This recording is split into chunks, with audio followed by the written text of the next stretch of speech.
साथ ही दावा किया जा रहा है कि ऑस्ट्रेलिया को दहलाने वाले हमलावर पाकिस्तानी नहीं बल्कि भारतीय हैं।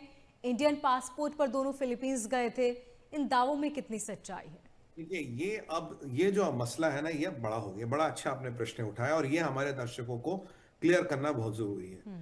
मैं आज बाय द वे दिन में कोई हमारा एक कंपटीटिंग टीवी चैनल देख रहा था। वो आज जी। ईरान वाले अंकल को ब्रेकिंग न्यूज कह रहे थे। मैंने कहा तो ब्रोकन न्यूज है भाई, 2 दिन पहले MH1 ने बोल हम दिया। पहले ही कह चुके हैं जी। 2 दिन पहले बोल दिया थोड़ा 48 घंटे बाद ब्रोकन न्यूज को ब्रेकिंग न्यूज तो मत कहो। चलिए कोई बात नहीं, होता है ऐसा। देखिए, ये पहले हमने आपको बताया था। मैं MH1 पे मैंने पहले बताया था, इसमें आइसिस का सिग्नेचर है। अटैक आइसिस का सिग्नेचर है। फिर पता लगा पाकिस्तानी। फिर मैंने कल बताया कि नहीं जी, आइसिस का फ्लैग मिला है। आइसिस का इसको रेडिकलाइजेशन हुआ था 2019 में। अकरम को पकड़ा गया था, फिर ऑस्ट्रेलियन सरकार ने छोड़ दिया। बोला नहीं नहीं, ये सुधर गया, ये जहादी अपना ये अब रॉकेट बनाएगा। मतलब ये उन्हें लगा स्पेस एक्स वाला रॉकेट। मैंने कहा अरे स्पेस एक्स वाला ये थोड़ी ना बनाएगा, वो वाला बनाएगा फटने वाला। तो चलिए कोई बात नहीं, ऑस्ट्रेलिया जाने उनका काम। अब सवाल क्या है, देखिए यहां पे ईरान का एंगल आ गया था, यहां पे आइसिस का एंगल आ गया था, पाकिस्तान का एंगल आ गया था। अब एक नया मसला सामने आया है। ये साजिश बहुत बड़ी है। देखिए है क्या बेसिकली मोनिका जी, एक इस्लाम में कॉन्सेप्ट है इत्तिफादा। इत्तिफादा मतलब रेजिस्टेंस। ये जो लोग को मारना, बच्चों को मारना, इन्हें ये कुछ बुरा नहीं लगता। कहते तो रेजिस्टेंस है, हम पे जुल्म हो रहा, हमने बच्चे मार दिए, हमने औरतें मार दी, हमने 10 साल की 9 साल की बच्ची मार दी, 84 साल का एक बुजुर्ग व्यक्ति हमने मार दिया। अगर आप वो शूटिंग के वीडियो देखिए, ऐसे बंदूक चला रहा है, खट ऐसे फोटो। बिल्कुल। मतलब जो निशाने पे आए, ये मतलब नहीं कि सामने कौन है, जो निशाने पे आए मारो। परिस्थिति है 16 लोग मर चुके हैं। अभी 24 से 25 लोग क्रिटिकल बताए जाते हैं, जिनमें से 10 की बचने की आशंका मिनिमलिस्टिक हो गई, जिसमें औरतें बच्चे भी हैं और ऑस्ट्रेलिया के 2 बेचारे पुलिस वाले भी हैं। ये परिस्थिति है।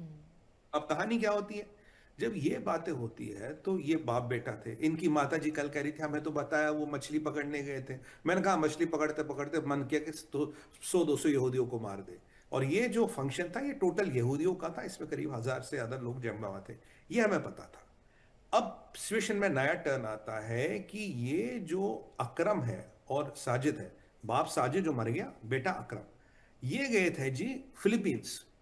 अब सवाल ये है, अब इनकी माता जी को वहां भी क्या फिलीपींस 1 महीना मछली पकड़ने गए थे, या भजिया तलने गए थे, या भिंडी मसाला बेचने गए थे? ये मैं आपको ये इसलिए कह रहा हूं, जो अलतकिया होता है ना इनके टेररिस्ट के फैमिलीज का, कि जी हमें तो पता ही नहीं, तो बहुत शरीफ लड़का था, 5 टाइम नमाज पढ़ता था, वही रेटोरिक हर जगह चलता है। अब जब ये गए थे फिलीपींस, तो ये जो साजिद था, ये भारतीय पासपोर्ट पे गया था। है ये पाकिस्तानी, अभी ऑस्ट्रेलिया का नागरिक है। अकरम ऑस्ट्रेलिया के पासपोर्ट पे गया था। शायद उन्होंने बाप बेटा नहीं दिखाया था। अब क्यों, अब कहानी क्या है, देखिए अगर भारतीय पासपोर्ट यूज किया गया, भारतीय तो है नहीं, यानी कि भारत का फर्जी पासपोर्ट यूज किया गया। अब भारत का आजकल मशीन रीडेबल पासपोर्ट है। जब मैंने बहुत ट्रैवल किया दुनिया में और फिलीपींस कई बार गया हूं। जी। तो जो तब होते थे, एक टाइम में मैनुअल पासपोर्ट होते थे भारत के। मैं 97 98 की बात कर रहा हूँ। बाद में 2004 के बाद 5 के बाद मशीन रीडेबल पासपोर्ट आए। मैनुअल पासपोर्ट आप 19-20 कर सकते हो, मशीन रीडेबल पासपोर्ट बनाना बहुत मुश्किल है। यानी कि अगर इसके पास भारतीय मूल का पासपोर्ट था, तो मान के चलिए ये पाकिस्तान की खुफिया एजेंसी ISI ने दिया था, या इसको ईरान ने दिया था। दोनों में से एक ही, ईरान की secret services, Islamic revolutionary guard, 90% chance है पाकिस्तान के ISI ने इसको ये पासपोर्ट दिया था। अब बाप गया इंडियन पासपोर्ट पे, फिलीपींस मनीला उतर रहे, बेटा उतरा ऑस्ट्रेलियन पासपोर्ट पे।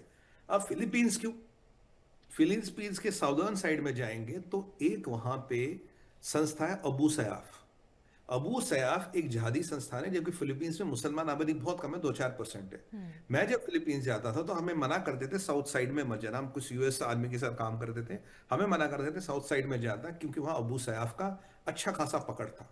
ये आपको 2003-4 की बात बता रहा हूं। जी। तब फिर आर्मी, फिलीपींस और अमेरिका ने करीब 1500 अमेरिकन मरीन्स उतारे, क्योंकि इन अबू सयाफ वालों ने अमेरिकन फौज पे फिलीपींस में बड़ा अटैक किया। आप जानते हैं कि 5 बेस है अमेरिका के फिलीपींस, उन बेसों पे अटैक किया, अमेरिकन मरीन्स पे अटैक किया।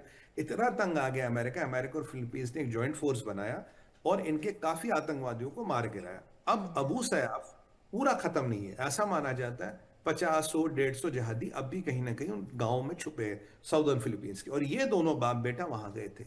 यानी कि इनको किसी ने अबू सयाफ के टच में डाला, अबू सयाफ के जिहादियों के। अबू सयाफ ने इनकी मिलिट्री ट्रेनिंग कराई। अगर आप इसके ट्रिगर खींच के अहम करने का देखते हैं ना, ये जो स्पीड होती है ये नॉर्मल आदमी की नहीं होती, ये शिकारी की नहीं होती, ये एक मिलिट्री ट्रेंड आदमी की है जो बिल्कुल मिनिमम टाइम में मैक्सिमम गोलियां चलाना चाहता है। आई ऑस्ट्रेलियन पुलिस कहती है हाँ जी इनकी मिलिट्री स्टाइल ट्रेनिंग हुई है, और ये गए थे फिलीपींस। फिलीपींस में एक ही संगठन है जो साउदर्न फिलीपींस से गए थे, अबू सयाफ है। तो ये अबू सयाफ के और आईसिस के संबंध हैं। अबू सयाफ ने अपना एफिलिएशन भी डिक्लेयर किया था आईसिस को, तब वो ज्यादा हिट लिस्ट पे आए थे, उनको ठोक दिया गया था। अबू सयाफ काफी खत्म हो गया है पर 100% नहीं मरा। देखिए किसी भी जिहादी संगठन को आप बिल्कुल नीचे ला सकते हो पर 100% नहीं मरता, कहीं ना कहीं होता है। तो मतलब ये जो ग्लोबल इत्तेफादा का कॉन्सेप्ट है कि भाई हम पे जुल्म हो रहा है, सब मुसलमानों को एक होना चाहिए और दुनिया भर के मुसलमानों को जिहाद में अपनी आहुति देनी चाहिए। अब और कोई वर्ड मेरे पास है नहीं, माफ कीजिएगा, आहुति यूज कर रहा हूं, तो हमें देना चाहिए। तो ये उसी पैटर्न है, नया पैटर्न है। भारत का पासपोर्ट लिया ऑस्ट्रेलियन नागरिक ने, गया फिलीपींस, फिलीपींस गया साउदर्न फिलीपींस, अबू सयाफ ने, ये बाप बेटा वहां 1 महीना रह के आए हैं जी। आप बताइए इनकी माता जी को क्या लगा, महीने भर मछली पकड़ रहे थे, 1 महीना इन्होंने मिलिट्री ट्रेनिंग की, वापस आए फिर उन्होंने कांड किया। अब ये भी माना जाता है, ऑस्ट्रेलियन पुलिस ये भी कह रही हो सकता है तीसरा बंदा भी हो, जो अभी डाउटफुल है, क्योंकि तीसरे बंदे की भी होने की संभावना। और जो हमारा आइडिया था मोनिका जी, बिल्कुल वहां आईडी भी लगा गया था, आईसिस के फ्लैग भी थे, आईडी भी लगी थी, और आईडी लकली भगवान की कृपा रही वो डेटोनेट नहीं हुई, अन्यथा और लोग मारे जाते। तो जो डेथ काउंट है वो लगभग लगभग 25 के आसपास जाएगा। अगर भारतीय पासपोर्ट पिक्चर में है तो ये 80% 70% आईएसआई है, 30% इस्लामिक रेवोल्यूशनरी गार्ड है, क्योंकि ये मशीन रीडेबल पासपोर्ट बनाना इनकी औकात के बाहर है, ये नहीं बना पाएंगे जब तक कोई एजेंसी और कोई सरकार फर्ज करके इनको ये बना के ना दे। जैसे नकली नोट कहां बनता था, पाकिस्तान में, भाई तभी तो डिमोनेटाइजेशन हुई ना। तो ठीक उसी तरह से ये जो भारत का एंगल है, क्योंकि भारत में ना क्या होता है, फिलीपींस में जाओ, भारतीय मूल के होकर आपकी बड़ी इज्जत होती, कोई आपसे कुछ नहीं पूछेगा। अच्छा। भारतीय पासपोर्ट की इज्जत इतनी है, लोग आपसे सवाल नहीं पूछते कहीं पे भी। ये क्या करते हैं, अपनी आइडेंटिटी छुपाने के लिए ये भारतीय पासपोर्ट का, नकली पासपोर्ट का यूज किया गया। जैसे कि बाहर में जो भी आपको रेस्टोरेंट मिलेगा इंडिया के बाहर, अगर इंडिया रेस्टोरेंट पाकिस्तानी भी चला वो लिखेगा इंडिया रेस्टोरेंट, क्यों, पाकिस्तानी लिखेगा कोई नहीं आने वाला, वो इंडिया रेस्टोरेंट बना के चलाते हैं। तो मतलब यहां आपको एक आईएसआई का एंगल बिल्कुल क्लियर समझ आता है, ये आईएसआई इसमें कहीं ना कहीं शामिल है। और ये मैं इजरायली गवर्नमेंट से कहना चाहूंगा, भाई मुल्ला मुनीर तो आपके टारगेट में होना चाहिए, क्योंकि जो पाकिस्तान में होता कराता तो यही है, इसके उस रजामंदी के बिना तो कुछ होता नहीं। तो क्या अब जिहाद के तार पूरे ग्लोबल हो गए कि ऑस्ट्रेलिया में बैठा पाकिस्तानी भारत का नकली पासपोर्ट लेके फिलीपींस जाता, अबू सयाफ उसकी ट्रेनिंग करता, वो वापस आता, फिर ऑस्ट्रेलिया में जाके हनूक फेस्टिवल में यहूदियों को मारने का काम करता है। ये एक बहुत डेंजरस प्रकरण है मोनिका जी। और अबू सयाफ जब पीक पे था, एक अच्छा खासा पावरफुल संगठन था, इतना कमजोर भी नहीं था, और लगे 2-4 साल उनको निपटाने में। जी।